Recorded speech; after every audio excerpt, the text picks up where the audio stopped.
ప్రధాని మోదీ నేతృత్వంలోని ఎన్డీఏ ప్రభుత్వం మూడోసారి అధికారంలోకొచ్చి 100 రోజులు పూర్తి చేసుకోబోతోంది. సెప్టెంబర్ 17 నాటికి 100 రోజులు పూర్తవుతుంది. సరిగ్గా అదే రోజు మోదీ జన్మదినం కావడం విశేషం. రాజకీయ పరిణామాల వల్ల వివిధ పార్టీల కూటమిలో భాగమైనప్పటికీ అన్ని పార్టీలను సమన్వయం చేసుకుంటూ దేశ పురోభివృద్ధి కోసం మోదీ 3.0 ప్రభుత్వం అహర్నిశలు కృషి చేస్తోంది.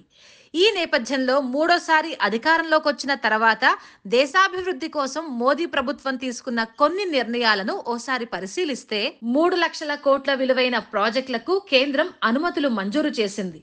ఉద్యోగ కల్పన కోసం 11 లక్షల కోట్ల రూపాయలు ఖర్చు చేసింది. వ్యవసాయ రంగానికి పెద్దపీట వేసింది. ప్రధానమంత్రి కిసాన్ సమ్మాన్ నిధికి 17వ విడతగా 20,000 కోట్ల మొత్తాన్ని 9.3 కోట్ల మంది రైతులకు పంపిణీ చేసింది. వివిధ రూపాల్లో ఇప్పటివరకు 12.33 కోట్ల మంది రైతులకు 3 లక్షల కోట్ల రూపాయల ఆర్థిక సాయం చేసింది. 2024-25 ఆర్థిక సంవత్సరానికి సంబంధించి ఖరీఫ్ పెట్టుబడుల కోసం సుమారు 12 కోట్ల మంది రైతుల ఖాతాల్లో 2 లక్షల కోట్లు జమ చేసింది. ఆంధ్రప్రదేశ్లోని పోలవరం ప్రాజెక్టుకు 12,100 కోట్లు కేటాయించింది. డిజిటల్ అగ్రికల్చర్ కి సంబంధించిన 7 పథకాలకు 14,200 కోట్లు మంజూరు చేసింది. అంతరిక్ష రంగంలో స్టార్టప్ కోసం 1,000 కోట్ల రూపాయలతో వెంచర్ క్యాపిటల్ ఫండ్ ను ఏర్పాటు చేసింది. ఇన్నోవేషన్ రంగంలో అంకురాల ఏర్పాటుకు విరివిగా అనుమతులు మంజూరు చేసింది. వచ్చే 5 ఏళ్లలో 41 మిలియన్ల మంది యువతకు ఉపాధి కల్పించడమే లక్ష్యంగా నైపుణ్యాభివృద్ధి, ఉద్యోగ కల్పన కోసం పీఎం ప్యాకేజ్ కింద 2 లక్షల కోట్లు కేటాయించింది. మహిళా సాధికారతకు మోదీ 3.0 ప్రభుత్వం పెద్దపీట వేసింది. మహిళల ఉపాధికి చర్యలు తీసుకుంది. ప్రభుత్వ గణాంకాల ప్రకారం 1 కోటి మందికి పైగా స్వయం సహాయక సంఘాల మహిళలు ఏడాదికి సుమారు 1,00,000 రూపాయలు సంపాదిస్తున్నారు. చిన్న తరహా వ్యాపారాల కోసం ఇచ్చే ముద్రా లోన్ పరిమితిని 10 లక్షల నుంచి 20 లక్షలకు పెంచింది.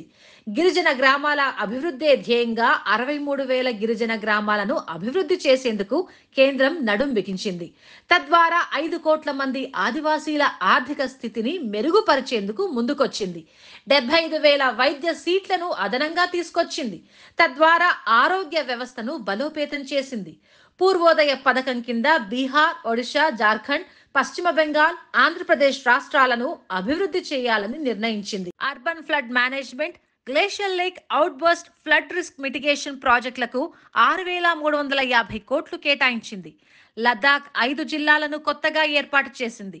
దీంతో గతంలో ఉన్న లేహ్, కార్గిల్ తో కలిసి మొత్తం 7 జిల్లాలయ్యాయి. సుమారు 35 ఏళ్ల సంఘర్షణకు తెరదించుతూ సెప్టెంబర్ 4న త్రిపురలోని ఎన్ఎల్ఎఫ్ఏ ఏటీటీఎఫ్ ఒప్పందం కుదుర్చుకుంది. దీంతో 328 మంది సాయుధ కార్యకర్తలు హింసను విడిచిపెట్టి జనజీవన స్రవంతిలో కలిశారు. సైబర్ క్రైమ్ బారిన పడుతున్న వారికి రక్షణ కల్పించేందుకు సమన్వయ పేరుతో కొత్త వ్యవస్థను రూపొందించింది. రానున్న 5 ఏళ్లలో 5,000 మంది సైబర్ కమాండోలతో వ్యవస్థను పటిష్టం చేయనుంది.